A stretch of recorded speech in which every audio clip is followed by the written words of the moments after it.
بابا اشتعال انگیز انداز میں اٹھا اور اسے پیٹنے لگا۔ زبان درازی کرتے ہو؟ ہاں بے غیرت کے بچے، میں باپ ہوں یا تم؟ رسوئی میں بیٹھی ماں ہاتھ میں کفگیر لیے آئی۔ ان کی آنکھیں حیران تھیں۔ معاملہ جان کر اسے چھڑانے لگی۔ اماں روتی ہوئی اسے چھڑانے کے لیے لپکتی، خود ہی مار کھا بیٹھتی۔ چھوڑو، کیا کر رہے ہو؟ بچہ ہے۔ بچہ؟ کیسا بچہ؟ ہاں، شاہ رخ بننا جانتا ہے؟ صبح شیشے کے سامنے کھڑے ہو کر بال بنانا جانتا ہے تیل لگا کے؟ ہاں، بتا کرتے ہیں بچے ایسے؟ چل دفع ہو جا حرافہ، ست خسمی۔ ماں کو دھکا دے کر وہ پھر اسے مارنے لگا۔ ماں کی آنکھیں اب حیران نہیں، کراہت سے معمور لگ رہی تھی۔ اگلی دفعہ اگر 100 سے کم پیسے لائے نا تو چمڑا ادھیڑ دوں گا، سمجھے نا؟ بابا اسے مارتے رہے۔ بابا چمڑی ادھیڑ دینے کی دھمکی بلائے ابھی ادھیڑنے لگا۔ بابا تھک ہار کر چارپائی کے نیچے سے حکا نکال کر اور مڑے تڑے پیسے اٹھا کر جیب میں ڈال باہر چلے گئے۔ ساری بہنیں سہمی سہمی کھڑی تھی۔ بھائی تمام کے تمام باہر تھے۔ ساری رات آنکھوں میں آنسو ماتم کرتے رہے۔ رات ساحرہ تھی، لیکن یکداباد میں جلد ہی کھلا کہ رات قاہرہ بھی تھی۔ ساری رات وہ بھی روتا رہا، اپنے درد سے، زخموں سے بیگانہ، بس روتا رہا۔ انسانوں کی بے بسی محض رونے اور آنسوؤں پر تو منحصر نہیں، بے بسی تو تب عروج پر ہوتی ہے جب انسان اپنے ہی زخموں سے بیگانہ ہو جائے۔ رات کسی برزن کی طرح گھٹ گھٹ کے مرتی رہی، اور صبح اتنی بے رحم کہ رات کے ان چند میسر سکون اور تنہائی کے لمحات کو نوچ کے اسے فقیرآباد کے ظالم بہروپیہ فٹ پاتھ پر لا پٹکی۔ چرگان چوک تک راستہ اس نے نیم غنودگی کی حالت میں طے کیا۔ فٹ پاتھ پر سٹال لگانے کی بجائے وہ وہی فٹ پاتھ پر ہی بیٹھ گیا۔ یہی وہ واقعہ تھا جو ہماری کہانی کی پہلی لائنوں کا سبب بنا۔ سورج آسمان کے دامن میں ابھر آیا تھا، لیکن سورج کی روشنی کی حدت چندو کی خواہشوں کی تکمیل کی سی تھی، کمزور بھی اور پھیکی بھی۔ نومبر کی صبح سردی سے بھیگ چکی تھی۔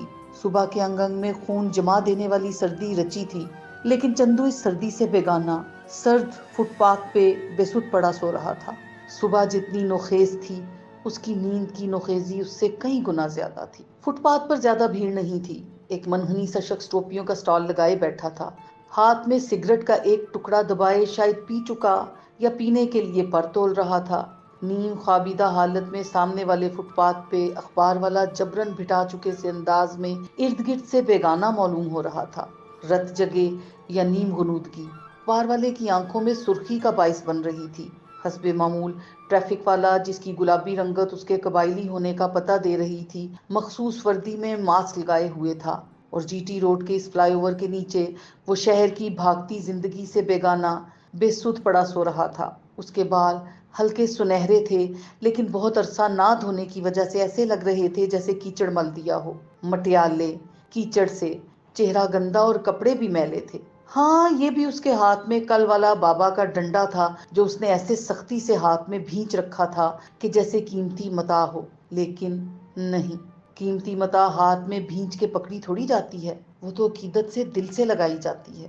یہ واحد ایسی حرکت تھی جو اس کے زندہ ہونے کا ثبوت دے رہی تھی، اس کے ہلتے لب اور بے فہم بڑبڑاہٹ۔ پورے 50 روپے کی؟ آپ 50؟ پورے 50؟ لمحے بھر کے توقف کے بعد، نہیں کروں گا بابا، اللہ کی قسم، ماں درد ہو رہا ہے، اللہ اللہ۔ بعد میں لمبا وقفہ اور پھر گہری چپ۔ دفعتاً وہ کسمسایا، جیسے سائے پہ ایک اور سایہ فگن ہو گیا ہو۔ ہاں، 60-70 کا سایہ، اور پھر 60-70 کا سایہ، یہ اس کا مقصوم ہے۔ سب کچھ معمول پر تھا۔ کالج کے لیے آتے جاتے طلباء، سرکاری ملازمین، مزدور عورتیں، لڑکیاں، بوڑھے، جوان، نازک اندام دوشیزائیں بھی، سب کے سب اس بات سے بیگانہ کہ ایک بچہ اس سردی میں فٹ پاتھ پہ سویا ہے۔ انسان ہے نا، انسان سے تو شکوہ نہیں کیا جا سکتا نا، کیونکہ انسان تو ایک خود غرض پنچھی ہے جس پر صرف اپنے لیے، محض اپنے لیے آسمان میں پرواز کرتے ہیں۔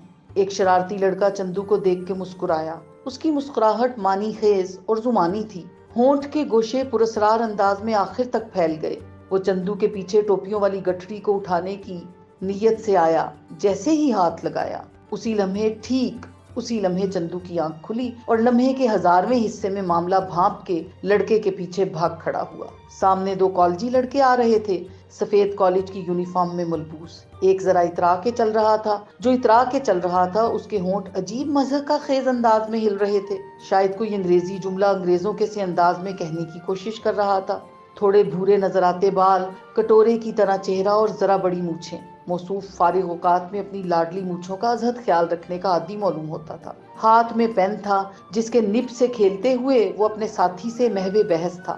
دفعتاً چندو اس سے ٹکرایا۔ مونچھوں والے کالجی سفید کپڑے چندو کے میلے ہاتھوں کے لگنے سے گندے ہو گئے۔ ایک کالا بھدا سا داغ اس کے کپڑوں پر لگ گیا۔ چندو خیر ہے خان جی، معاف کرو کہتا واپس بھاگنے ہی لگا تھا کہ کالجی نے اسے ہاتھ سے پکڑ لیا۔ کہاں بھاگے جا رہے ہو خبیث کے بچے؟ چندو نے ہاتھ نہیں چھڑایا۔ کہہ تو دیا ہے کہ غلطی ہو گئی۔